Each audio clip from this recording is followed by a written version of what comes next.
Good evening, everybody, and welcome to the latest edition of the 8 o'clock spot live here on the Gryd Network's YouTube channel and Twitter account.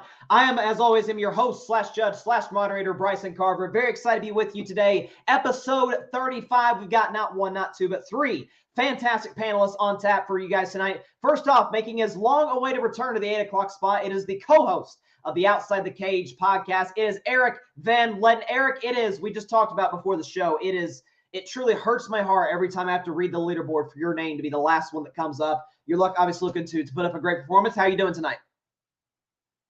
You're muted, Eric. Eric, you're muted. We can't hear you. Can Eric hear us? Let's see. Yeah, sorry, forgot to press that little unmute button. I'm doing great though. I did myself dirty by coming on once and not coming on since then, so I can't complain about being at the bottom of the leaderboard, but I'm definitely going to change that today. Looking forward to that. We were just talking about your guy Daniel Jones, and I actually see a Dak comment because we talk amongst ourselves, the Gryd Network, about quarterback rankings that may pop up every once in a while. Mike Guido is kind of the guy who started the conversation. Mike, who is second on the Gryd Network leaderboard. How are you doing tonight, my friend? I'm good. And I will personally take blame for the Dak discussion. Obviously, I brought it up again today, but I also was on EJ's Boys in the Zone podcast yesterday, and we got into about a 30-minute argument about that at the end of the show last night. So it's all stemming from last night as well. So, it's fun to be here, but it's nice to know that I'm not alone because I've got my good buddy Barry Grant Jr. over here who thinks similarly to I in this whole Dak situation. That's true. That is true. We have had I've had my battles with you and Barry over the years about Dak, and I don't anticipate they'll be discontinued anytime soon. Finally, it is the points leader on the 8 o'clock spot by, I have to say, a pretty hefty margin. You are potentially a win away, Barry, from 100K points on the first season of the 8 o'clock spot. Barry, how are you doing today? I am very well, Bryson. I am en route to parts unknown. But I will tell you that before your mic sounds a little echoey. Oh, does it? So you may have to fix that. There you go.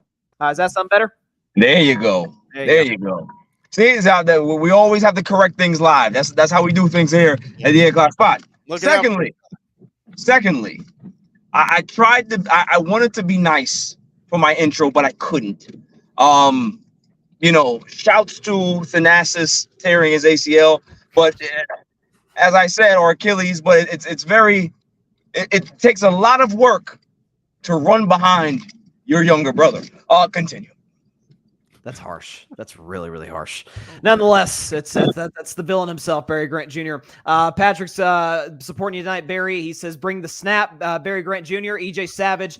Dak is top 10. I don't want to hear it. We can have that conversation. I'm gonna need to check out that Boys in the Zone podcast. I'm gonna need to see what y'all said. But let's get to our leaderboard. Let's see where we're at right now. Obviously, as I previously mentioned, Barry and Mike 1 and 2, followed by Alfred Parsar Jr., John Rivera, Dalton Brown, Devin Nettles, Adam Bessie, Tim Barnard, Dylan Lima, Keith Nandon, who won a couple of the last show, EJ Savage, Ryan Flowers, Anthony Bessie, Alex Johnson, Eric Ruiz, and finally our guy Eric Van Lenten. Let's get into our first round rules. It's pretty simple, folks. A great take gives you 200 points. A good take gives you 100. An okay take gives you 50. And a bad take, you come home empty-handed with 0 points. So one of the shockers thus far of the NBA playoffs is not that the Timberwolves are beating the Nuggets. That's not all that surprising. It's the fact that they're absolutely destroying the Nuggets in every way, shape, and form. Anthony Edwards has been absolutely phenomenal through the first 2 games. And in game 2 in particular, the Timberwolves won 106-80. And again, physically on the defensive end, Nickeil Alexander-Walker, Jaden McDaniels, Anthony Edwards, Karl-Anthony Towns, Rudy Gobert, even in game 1, have absolutely smoked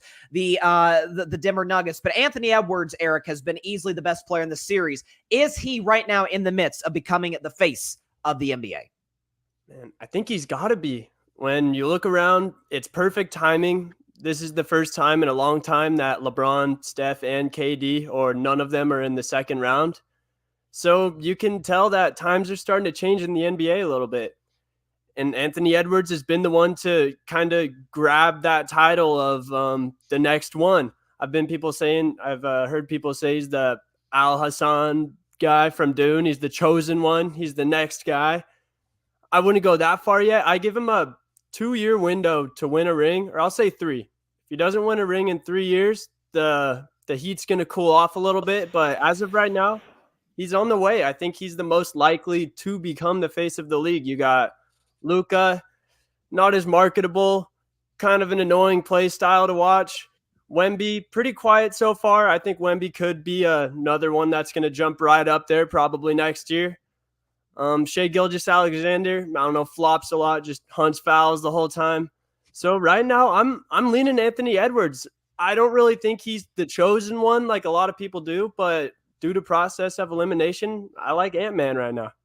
Well, the thing is, too, he's 22 years old. So like you said, the potential window for him to win a ring is certainly longer than 3 years, but maybe become the face of the league, as you said, with the older guys, kind of maturing out of the NBA. That's something to keep your eye on. Eric, going to give you a good take to start the night, give you 100 points to start. Yeah, I think you're spot on as far as, like you said, process of elimination. Like, Ant is one of the few guys that I think genuinely wants the title of not just best player in the world, certainly, but the face of the NBA. He's got the charisma. His game's easy to watch and root for. So a good take there by Eric. Mike, is Anthony Edwards on his way to becoming the face of the NBA? I mean, that's a different question, right? Because I think, can he be on the way to becoming the face of the league? Yeah, he can. But do I think that he's like the favorite for being the face of the league right now? No, I don't. I think that that's fairly obvious recency bias to the nth degree, right? We just saw Nikola Jokic. It just got announced tonight that he just won his third MVP in the last 4 years, right? He just won a title last year. So, and that's not to say that Jokic is the face of the league either, but because we've seen Anthony Edwards play really well in 6 playoff games, that all of a sudden means that he's become the face of the league. Here's really the thing that bothers me, and I know, Bryson, you and I have had this discussion before also, that as entertaining as Anthony Edwards is to watch, and as good as I think that he is, and he certainly is, right? He's averaging whatever he is, 35 plus on 50% shooting, which is unbelievable for a playoff stretch. But he kind of looks like Michael Jordan. He kind of looks like Kobe Bryant. And what do basketball fans love? They love Michael Jordan. They love Kobe Bryant. They love players that look like that. So in a sense, if you want to make the argument that he's going to become the face of the league because he looks like that kind of player, then yeah, I think he probably could. Should he be because of 6 great playoff games? No, probably not.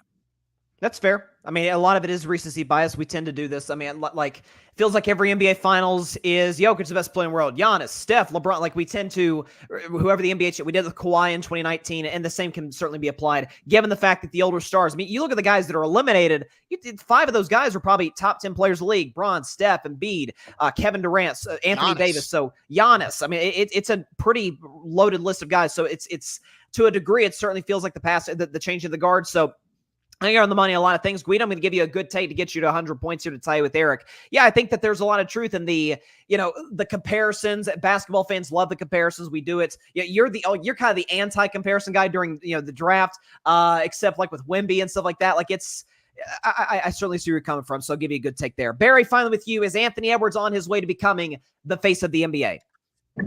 Yeah, I think that's a possibility for him. I'm kind of siding with Mike that, kind of pump the brakes on it a little bit, but I'll bring up a different point than the other guys, because obviously this is what this show is about, right? The reason why he might be on his way to being the face of the NBA is kind of by necessity. Here's why. The European players, as good as they are, have taken over the top 5, 6 spots in the NBA, or top 10. You want to say that not all of them, but the majority of those guys are European guys. Jokic, Embiid, Giannis. All of these guys are international stars. We need to push our own guys. This is why Anthony Edwards is so appealing, because he's an American-born guy. You know what I mean? It's the same thing in boxing. Boxing kind of lost its way because we don't have a really American face heavyweight. It's in baseball. You don't have the face of the league. National guy, popularity is not there. Like, that's why forwards has to be the guy at some point. We're pushing that because it's needed for that particular reason. No shots at the European guys, but kind of need our own guy to be that guy. Well, there's an advantage to it because it's a North American sport and league, and so like I think you're spot on the money where we haven't seen this type of situation in NBA history where, like you said, the last I think the last American MVP was James Harden in 2018. Like, it just goes to show you how the league has changed. Embiid has won, Giannis, Jokic, as Mike mentioned, 3 times in the last 4 years. You talk about sort of the shifting of the guard to the international circuit where there's not that many superstar American players. Some of that I think is because the one and done system is, I don't want to say broken, but doesn't work as well as maybe we once thought. The AAU system isn't great.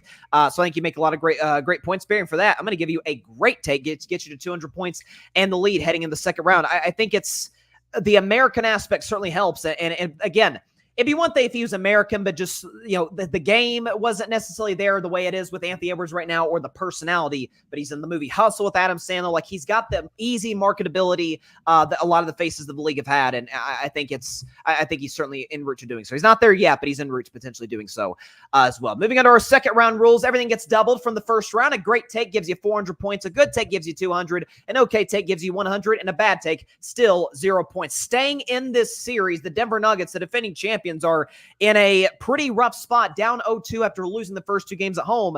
And star player Jamal Murray, who was great in the fourth quarter Lakers series, but who's been awful shooting the basketball in this series, took out his frustration, it appeared to be, on the officials, once throwing a towel, then throwing a heat pad later on, I believe in the first half of this basketball game. It was announced yesterday that he would not be suspended for game 3, but fined $100K. I will ask you first, Mike Guido, should Jamal Murray have been suspended for game 3 against the Minnesota Timberwolves? Yeah, I think so. I mean, listen, I think that it's one thing if you do it once. It's another thing if you do it twice, right? Like that's, I think, really kind of the line that I draw here, is that it didn't even seem like he was throwing it on the floor. It looked like he was throwing it at the ref. Like that kind of seemed to me like that kind of seems to be the line for me. I don't know that I've seen, I mean, at least in the last couple of years, I don't think that I've seen a player like on the face have shown their frustrations more than what Jamal Murray did yesterday. Shot 3 for 18, a couple of really stupid fouls. The body language on the court was terrible, right? Like, he kept trying to convince everybody like, oh, he's pumped up, when really he's just frustrated because he's getting locked up all night. And then you see it on the bench where he's throwing stuff on the floor, whether it's at the ref or not. I would have said, yeah, sit out a game, whatever, if it were me. But listen, I'm a fairly stingy guy when it comes to stuff like that. So, I could see it going both ways, but yeah, I probably would have suspended him. Yeah.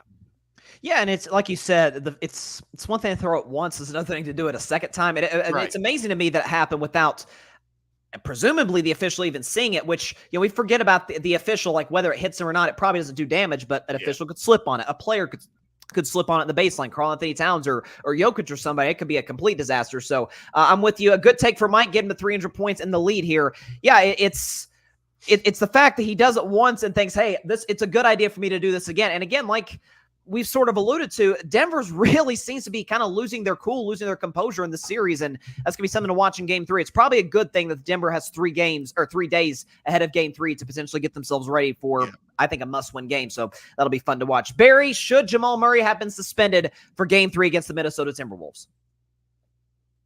No, I don't think he should have been suspended, because it's the playoffs, right? Like, if this was regular season, you damn sure know that he's getting suspended. But the refs are really it's crazy how the refs actually look like refs in the playoffs, and then they look completely different in the regular season. Like, they're actually saying, let's just not be so hasty in blowing the whistle on guys or trying to get them kicked out, because we don't want to really change the aspect of the game or really affect the impact of the game. So I think we're losing Barry potentially. I think may have gone to a rough connection here. If we can get him back in the next 10 seconds, give him an opportunity to continue. Yeah, I mean, I think that there's a lot of truth in what he's saying as far as the game is officiated differently. It might as well be a different sport in the postseason. And so that's something to definitely keep your eye on. And again, Jamal Murray but he got locked up. That's why he traded, and he knew it. That's why he did the money sign. And he understood that he wasn't going to get suspended because he was like, yeah, just fine me. I know I'm not going to get kicked out. They know this situation in the playoffs. So, no, he should have definitely not been suspended. And everybody knew it, and the refs knew it, and, it is what it is. That's fair. We lost you in between there, Barry, but we were able to get the last part of your take. I think we get the gist of what you're saying. Like there's a different standard as it pertains to just officiating the games, calling fouls. Like I did a stat on my show today where I think the teams averaged like 115 before the All-Star break in the regular season. They've averaged 104 in the playoffs. So again, you're seeing a dip in scoring because you're seeing an uptick in letting guys play defense, letting guys play physical. And so that's something that certainly bleeds into, at least it feels like, potentially suspending a guy. I have a brief take on that after Eric, but I'm going to give you a good take, Barry, to get you to 400 points and the lead here. Yeah, it's especially because it's a game 3, like this is, I think the fact that the Nuggets are down 0-2 and got smoked, especially in the second of those 2 games, it's like, we want to see the champs on the ropes. We want to see how the champs respond to as tough of a situation as you could ask for going into a game 3. So from that perspective, I am glad Jamal Murray is going to play, but I have another different opinion on that. Eric, finally with you, should Jamal Murray have been suspended for game 3 of the series?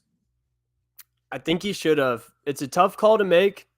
I mean, it's an action that deserves a suspension in my opinion, but it just sucks to take one of the best players out of a big-time game 3 in a huge playoff series between the defending champs and the team that looks like they're next up. But I mean, if Draymond Green does that same exact thing, he's most likely getting a suspension. And I don't think Jamal Murray should be able to act like a baby and pout out there and not face the same consequences that other guys in the league might, just because he is a star player. And I mean, $100,000, I'm not trying to be a pocket watcher. Obviously, that's an insane amount of money, but for those guys, it's not as much as it is for us. At the end of the day, I'm sure he would choose that over being suspended any day of the week. So I think they should have suspended him. Yeah, it's fair. And I think that there is, you mentioned the Draymond thing, and that was sort of what I was shocker the Warriors fans going to bring up Draymond Green's history. That's one thing I was going to allude to is because of the situation with Sabonis last year, when, by the way, the Warriors were down 0-2 in that series to Sacramento. Well, you suspend Draymond Green because of his history. Well, to that I say, then Embiid has more flagrant fouls in a third of the playoff games. Why has he never been suspended? Because he obviously has just as extensive of a history as Draymond. DeJounte Murray, I get he made contact with the ref, but people forget a year ago, DeJounte Murray got in the face of a ref, got suspended for a game. So throwing something twice at a ref, it feels a bit inconsistent, and it could set potentially a bad precedent for if someone else wants to do it. Well, Jamal didn't get suspended. How can you suspend me? So that's something to keep your eye out for as well. Eric, going to give you a good take, get you to 300 points. Good takes across the board, except for Barry's first. We'll see if somebody can break through in this third round, the final round with, of course, all 3 contestants. Third round rules, everything gets doubled from the second round. A great take gives you 800 points. A good take gives you 400 points. An okay take gives you 200. And a bad take, still 0 points. Going out east with the New York Knicks are, I think, right now playing a game against the Indiana Pacers. Game 2, Jalen Brunson has put together one of the more impressive streaks that we've seen in terms of scoring the basketball in the NBA playoffs. You talk about a guy who is one of 4 players in NBA history just to have 40-point scoring games 4 times in a row or more. He's also one of 10 players in NBA playoff history to have 200 points over a 5-game span. And as you imagine on those lists, there's a lot of Hall of Famers, your Jordans, your LeBrons, your Wilts, guys like that. It's a pretty incredible streak. I'll start with you, Barry Grant Jr. Given what he's done this season, and to a degree last season, and given the incredible play this year in the playoffs, is Jalen Brunson a superstar? Excuse my son in the back. He's over here playing his stuff. But yes, he is Jalen. Jalen Brunson is a superstar. I think that, what he's shown and what he's proven, even last year in the playoffs, when he carried this inept basketball team in regards to offensively, he did all he could to try to get them wins against Miami. And it just didn't have enough. This guy has shown you moxie at the highest level. This guy has shown you that he can be able to take over a game. This guy has shown you that he can be able to lead. This can show you how he can be able to do a press conference. This guy is the superstar. All the metrics, not the sexy pick like everybody else. You talk about like other stars, other players. But when you look at all the boxes that you need to check, I think he checks pretty much every box. You know what I'm saying? So yeah, he is a superstar. I think he's a phenomenal player. I think the New York Knicks found him, and more things to come for New York, because he's going to start to recruit some other guys going there because people want to play with him. So yes, I would say he's a superstar. Well, and again, the New York market obviously doesn't hurt matters. You consider a guy of that caliber being able to bring in some. I mean, again, I truly, from the depths of my soul, believe Giannis asked out this, during the summer because of the turmoil in Milwaukee. You pair Giannis with Jalen Brunson, you want to talk about a two-man game that is darn near unstoppable. That could be something to keep your eye out for. No question about that. Good take for Barry, getting to 800 points here. You talk about the leadership, the moxie, the clutch play in the fourth quarter. He dropped 21 in the fourth quarter in game one. Jalen Brunson is, if he's not a superstar, he's about as close, as far as I'm concerned, as you can possibly be to being a superstar. To you, Eric, is Jalen Brunson a superstar given his recent play and even to a degree last year for the New York Knicks? I believe he is a superstar. And even going back 2-3 years ago, I think it was against your Warriors, there was a couple games when Luka was out and he did basically the same thing he's doing right now. He's been doing this for a while. He was a multiple-time champ in college. He was a kind of a college superstar, definitely in Villanova. And off the court, he might not be the most marketable or flashy guy ever, like Anthony Edwards, but I don't think it really matters as much when you're in New York, especially. And he embodies the New York culture, just gritty, nose to the grindstone, tough, clutch. So, yes, I think he is 100% a superstar in New York. He's the guy over there right now. I think you make a great point about how the market itself can be a great, way to market a guy of Jalen Brunson's caliber. And listen, Barry mentioned it. You sort of alluded to it. This is not a Knicks roster that looks like a 51-win team in the 2 seed, or 51-win team, the 2 seed in the Eastern Conference. This is a team that's got, again, I like Dante DiVincenzo, Josh Hart, OG Anunoby's been a great add for this basketball team, and I think Tibbs has done a really good job. But that roster is not better than Philadelphia. That roster, at least offensively, is not better than Indiana. And yet and still, this guy continues to keep the game close and then go berserk in the fourth quarter while still getting other guys involved. So I think you make a really interesting point, Eric. If I can put this up, nope, that should say 700 points. Here we go. Eric Van Linton, 700 points. A good take there in this segment. It is. No question, a lot of this for Jalen Brunson has been about getting into the right situation. You sort of alluded to what he was doing in Dallas with Luka out. And, many criticize, well, you should have stayed with the Mavs, or Mark Cuban should have kept with the Mavs, when the reality is both guys are kind of ball-dominant players, so I'm not sure if the fit would have totally worked long-term, but obviously he's flourishing in New York. There's no question about it, Eric, so a good take. Mike Guido, should Jalen Brunson be considered a superstar in the NBA? Yeah, and I don't really know that there's an argument that you can make that he's not. I mean, that's kind of where I think we're at now. I was a skeptic last year because, from what we had seen in his previous years with Dallas, solid six-man, probably a starter in the NBA, solid starting point guard. And then when he got to the Knicks, he just erupted and became just something that we didn't see coming, right? Especially for a guy who's 6'1" and doesn't have crazy amounts of burst or of, crazy athleticism. He just finds ways to put the ball in the basket, right? Averaged 29 a game this year. One of these crazy stats that I think is just absolutely insane is that he's scored or assisted on the second most points in postseason history over his last 5 games. Wow. Only behind Jokic. And the company that he's in when it comes to this stuff is Jokic, Westbrook, LeBron, Luka Doncic, Steve Nash. I think if we asked a ton of people, I think everybody would say all of those guys that he's in that, on that list with, they're all superstars too, right? He's scored 40 points in each of his last 4 games, right? And like these guys have brought up, even from a marketability standpoint, I mean, he's a Jersey kid. He went to Villanova. He's now playing in New York. He's probably the biggest star that the Knicks have had since. I mean, I think you could make an argument that he's having a bigger impact on the Knicks than Carmelo Anthony ever did. And this is something that, it still is something where it just kind of hits close to home. I don't know that you can make an argument that Jalen Brunson isn't a superstar at this point. He's just been that good.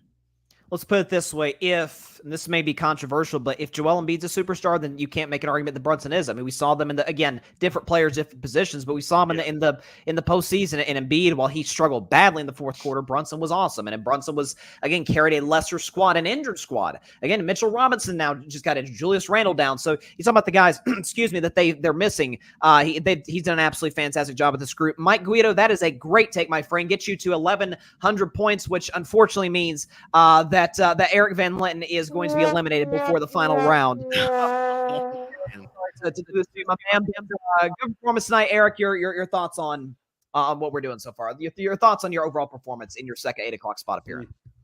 Yeah, could have done better, definitely. Can't be mad at the decision. Mike and Barry made some pretty great points. I mean, when I was looking at that leaderboard, kind of gave me Appalachian State versus Alabama vibes a little bit, just seeing them at the top and me at the bottom. So I knew I was up against it, but I'll be back one of these weeks. For sure. We'd love to have you back. And by the way, be sure to go check out the Outside the Cage podcast and the MMA show. Eric does a fantastic job. Be sure to check that out live on the Gryd Network every week. Tell us real quick. Tell us where we can find your show. Tell the audience where they can find your show. You can find it on the Gryd's YouTube channel. You can find it on our own YouTube channel, Outside the Cage. And our podcast is on all the podcast platforms pretty much as well. Yes, sir. Eric Van Lenten, Outside the Cage. Big time performance from you, my man. Shout out. And we'll see you again here on the show pretty soon. Thanks, guys. All right, that was Eric Van Lenten. Now it comes down to the top 2 point leaders. We have done this many times, so it feels right we do it again. It is Mike Guido. It is Barry Grant Jr. in the final round, and this will be a fun final round. We'll go ahead and show you the rules. It's pretty simple. The winner gets 10,000 points. The other person doesn't get anything. It's the ultimate equalizer of this 8 o'clock spot tournament. Mike can make it tight with Barry in the standings. Barry, though, could potentially create a big-time gap and get to over 100,000 points. Netflix had some fun on Sunday night. Tom Brady was joined by comedians, was joined by Patriot players, by Belichick, by Robert Kraft. It was a fun night on Netflix. I thought it was absolutely positively hilarious. The roast of Tom for 3.5 hours. Tom even got up there to roast everybody at the end. Peyton Manning was there. It was a fantastic show all night long on Netflix in Los Angeles. I'll start with you, Mike Guido. Just your overall, you could say whatever you want here. Just keep it PG because we know some of those jokes, let's just say, weren't for the litters of the room. But generally your overall take on this roast of Tom Brady on Sunday night. Yeah, I thought it was phenomenal. I mean, listen, I will say this. I think that I can appreciate that a lot of these Patriot players can get as dirty as they did as with their joke telling. I mean, it's pretty phenomenal how raunchy some of these jokes were, even with Gronk. I mean, with Gronk was just merciless when it came to stuff like that. But I honestly, I think it's important like that. Like, I think that this roast really kind of like sent a broader message. I really do. Like it allows it, like, it kind of opens the box of like, you know what? Not every athlete can be offended by everything. Like, it just kind of opens the door of like, you know what? Like, people can actually be funny and take a joke and not have to like, because we're so used to in the mainstream media, right? Where like all of these athletes, professional athletes, are very careful about what they say, about what they do, but the messages they put forward, it's all very virtue signaling kind of stuff. And it's kind of refreshing for me just because I'm seeing, you know what? You can make jokes like this and not be afraid of getting canceled. You know, like that's the big part of this. Plus, it was also kind of funny just seeing Bill Belichick like come out of his shell a little bit and take stabs at all of his former players, which was really, really great. So I really, really enjoyed it. I thought it was hysterically funny. And I think it's just good for society. I just do. I enjoy stuff like this. Yeah, and it was live too, so that enhanced the whole experience. And yeah, I thought Belichick was. By Belichick, I mean, I thought the joke he made about, we're roasting Tom, kind of like y'all roasted me in the 10-part docuseries. Yeah, that's perfect. I thought it was great. He said, what did he say? We said for 20 years, do your job. Gronk, I see on Fox, like, don't do your job. Like, I thought somebody else's job. Yeah, it was fantastic. No, I thought Bill did a great job. I thought Tom, everybody did. To you, Barry, what was your thoughts, your overall takeaway on this Tom Brady roast on Netflix? It was refreshing. That's the word that I would use. Refreshing in regards to, I think the last time we saw a roast like this, 8 years ago with Peyton Manning or something like that. So, yes, that things like this can still exist. Guys like Jeff Ross can still do his thing and not have to worry about being so politically correct. Nikki Glazier had probably the best night in regards to her takes, man. She was really good. But the part that really made me laugh or made me smile, really man, like comedy was back. Like comedy was on front display, full display, where people can just be themselves and not have to worry about all of these restrictor plates on them, right? Like that's what comedy is. Now, granted, if people want to talk about the Aaron Hernandez stuff, okay, whatever. But that's what roasts are. If you watch roasts back in the day on Comedy Central, they were very cringeworthy. But that's comedy, right? Like you can turn something and put a spin on it and make people laugh, right? Or make people say, "Oh my goodness, that was a little crazy." That's what comedy is. So instead of getting offended, just appreciate the art, appreciate the time and the effort these guys put into, delivering the jokes, the people that wrote these jokes. Kevin Hart did a great job. It was just fantastic to see Tom Brady be a good sport. Anytime I see Giselle getting dragged, I always clap for that. That's neither here nor there. But yeah, it was just a great night. I think that I think we need more of that, right? I hope to see more roasts, whether it be athletes or entertainer. Let's just get the roast back. Let's have that be a part of our culture, like how it used to be, right? Roasts used to be just normal for us, but now we don't have them. So this is why this was kind of like, it was so cringe for a lot of people because they're not used to it. They're not used to this anymore. Let's make this a normal thing going forward because it's very good to have a laugh and just not worry about all the bullshit that's in the world, right? Well, one thing too is, I've heard people say, well, Tom was the executive producer, got all this money. It's like, well, I'm sure they offered a lot of money to a lot of other athletes in the past, and they obviously said no to. Like you said, it's been basically 8 years since we've had a roast like this, and I thought it was the fact that it's one thing, like you said, is sort of have the comedic feel back into the mainstream to a certain degree with Netflix and this live, and I haven't even seen the ratings for it. I imagine they were impressive, but it's the fact that it was the Patriots of all teams. It's the fact that the ultimate buttoned up, no fun allowed organization unless you're Gronk. The fact that they were the ones to be a part of this, that Tom was the focal point of it, I thought was actually kind of good for the Patriots image because, ever since Tom had left, Belichick has been dragged through the mud. Some of the other people involved, Kraft to a certain degree. I thought it was a home run for everybody. I actually thought Drew Bledsoe, to be funny, to be honest with you, might have been one of the funniest of all. He got it started off, with a bang. But nonetheless, both you guys gave fantastic takes. This sounds cliche, but honestly, this is the reason we have our best, topic for the final round, because both of you guys, had this been a regular segment, would have gotten great takes. But of course, there could be only one winner for the 8 o'clock spot, the 2-point leaders. And the winner for this week's edition, episode 35 of the 8 o'clock spot, is Mike Guido, getting 1,100 points to win the 8 o'clock, or 11,000.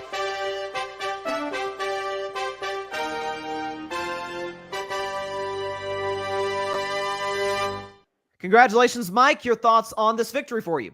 Feels great, Bryce. And I feel like it's been a while since I've won. Obviously, I've been on an 8 o'clock spot hiatus for the past couple of months, popping in every, here and there. But this feels good. Get me back on the board. I want to reach 100,000 before Barry does. So I want to make that happen. So this is step in the right direction here. Listen, it could happen. You're not that far behind him now. You closed the gap, a bit. Barry, your thoughts on on this decision? I imagine losing to Mike has to be completely brutal for you. But your thoughts? Nah, I'm not really that upset. I mean, listen, you win some, you lose some, but you always know that the snap is always going to be in the finals. I go no less than championship rounds, no less. So I'm all right. But I would like to say this. I don't know if Mike if he was finished with his victory speech, but I have a PSA I'd like to put out there. Yes, my PSAs are always good. Colin Cowherd finally put his foot in his mouth. Finally. Like, for him to look at a guy like JJ Redick and say that he doesn't look coach worthy. Newsflash, Colin Cowherd, the guy wears a suit on ESPN all the time. He wears a suit on First Take all the time. You know who else had his hat backwards? Jason Kidd. That's good. That guy's a pretty good coach, isn't he? Oh, and here's another thing. JJ Redick is not an old fuck. He's a young guy. That's what young guys do and put their hats back. Colin never did that. You know why? Because he's an old fuck. So this is why we have to really be careful about what we say in the media. It is a bit of a fuddy duddy take, but I'm done. That was, but listen, it's a Bryson's right though. Cowherd's been making the backwards hat kind of guy take for as long as he's been on radio. Yeah. I mean, he's been in the radio business for 40 years and he's been making that argument for that long. So I don't know. I don't know. I did not appreciate you going after one of the all-time legends, Barry Grant Jr. That was. It's a good thing you yeah. It's a good thing Mike won. I'm just gonna put it that way. It's a good thing Mike won. It wouldn't be. So you're breaking out. Estoy aquí, pero la bicha. You're breaking out for us. So it's fitting. Mike Guido gets the W over Barry Grant Jr. He's closed the gap. It is officially a legitimate sort of battle, a two-man race to the finish line. The 8 o'clock spot finale is probably going to be in about a month after the NBA Finals. So we'll see what happens as time goes on. But shout out to you guys. Shout out to Eric, who joined us from the Outside the Cage podcast. Mike, Bicoastal Baseball, Barry Grant Jr., All Even podcast. Shout out to both y'all. Mike getting the W. We will see you guys next week for episode 36 of the 8 o'clock spot. Stay safe out there, y'all. Have a good one. God bless y'all. Peace out.